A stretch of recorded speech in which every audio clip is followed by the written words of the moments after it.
Heading: Calls to and Transfers of the Evangelistic Worker. Subheading: Moving on to Unwarned Areas.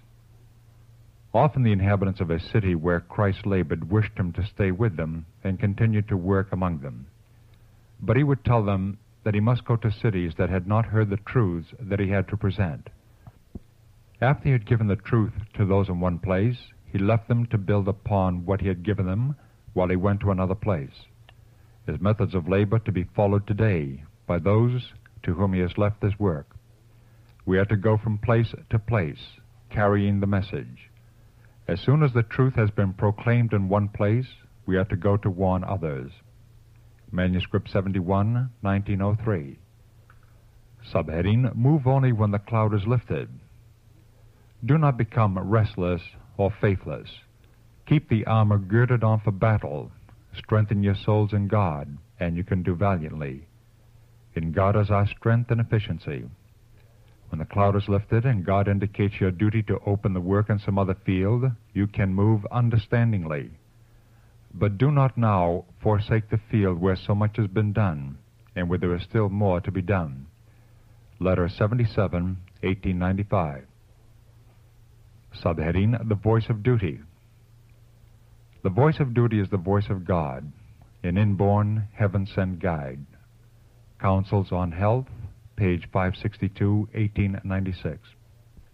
Subheading: May know God leads. We are not to place the responsibility of our duty upon others and wait for them to tell us what to do. We cannot depend for counsel upon humanity. The Lord will teach us our duty just as willingly as he will teach somebody else. If we come to him in faith, he will speak his mysteries to us personally. Those who decide to do nothing in any line that will displease God will know, after presenting their case before him, just what course to pursue, and they will receive not only wisdom but strength. The Desire of Ages, page 668, 1898.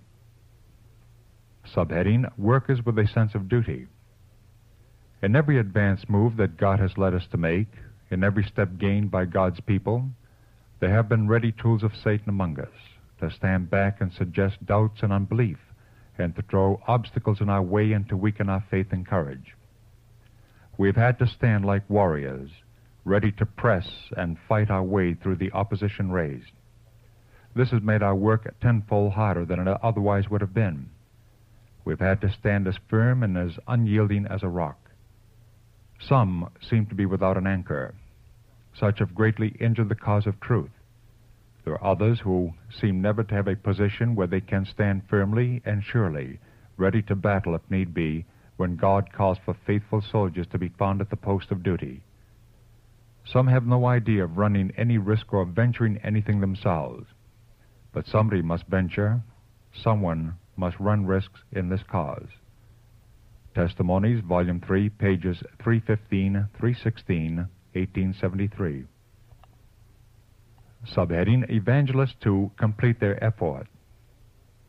I know nothing in regard to Elder Blank's case, except that he has been used by the Lord in his work in Los Angeles, and that he has been greatly blessed.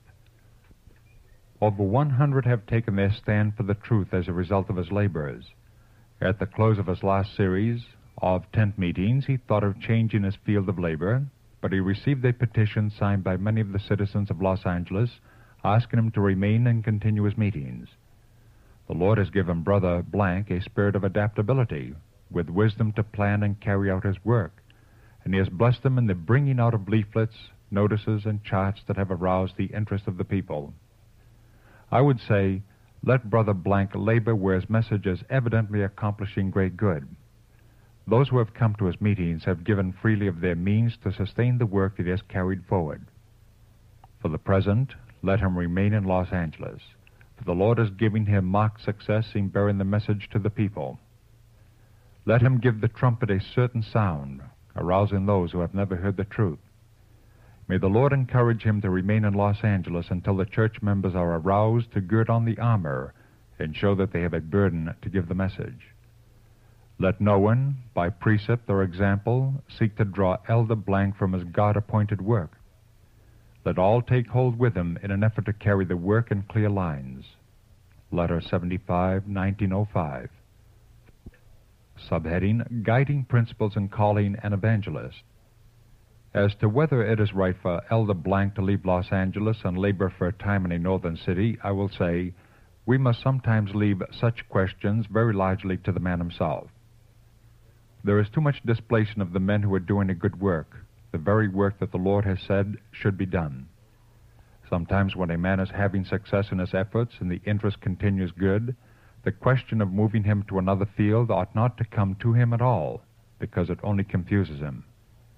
If the Lord is mightily stirring the people of Los Angeles through the tent meetings, let nothing interrupt the work. Let no one try to draw Brother Blank away from the place where there is a deep interest, an extraordinary opening to present the truth. This is Los Angeles opportunity. Letter 193, 1905. Subheading, Work is harmed by unnecessary moving. I think it does harm to call workers from one part of the vineyard where they are doing good work to go to another field where they are to begin all new.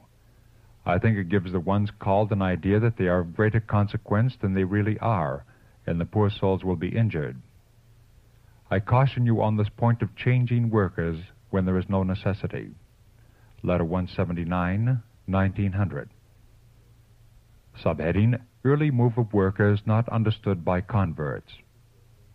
I knew that Brother and Sister Blank were not free from faults, but that they were striving to know and to do the Master's will, and that they had talents that fitted them to reach men and women in the higher walks of life, and that through their labors many might become interested in the truth. I knew that a move would deprive an important field of labor that was much needed, and also that a move would mean much to them personally, for they had just gotten fairly settled in a suitable home. I did not feel free to lend my influence to have them moved.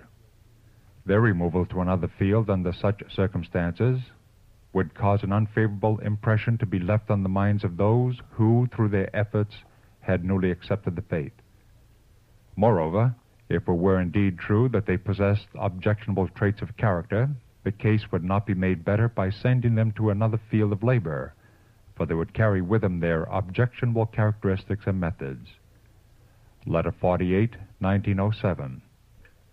Subheading, Moving Men Too Soon, Satan's Device.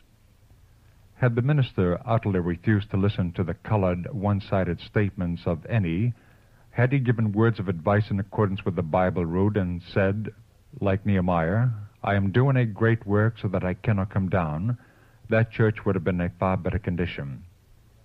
This work of withdrawing men from their fields of labor has been repeated again and again in the progress of this cause. It is the device of the great adversary of souls to hinder the work of God. When souls that are upon the point of deciding in favor of the truth are thus left to unfavorable influences, they lose their interest, and it is very rarely that so powerful an impression can again be made upon them. Satan is ever seeking some device to call the minister from his field of labor at this critical point, that the results of his labors may be lost. Manuscript 1, 1878.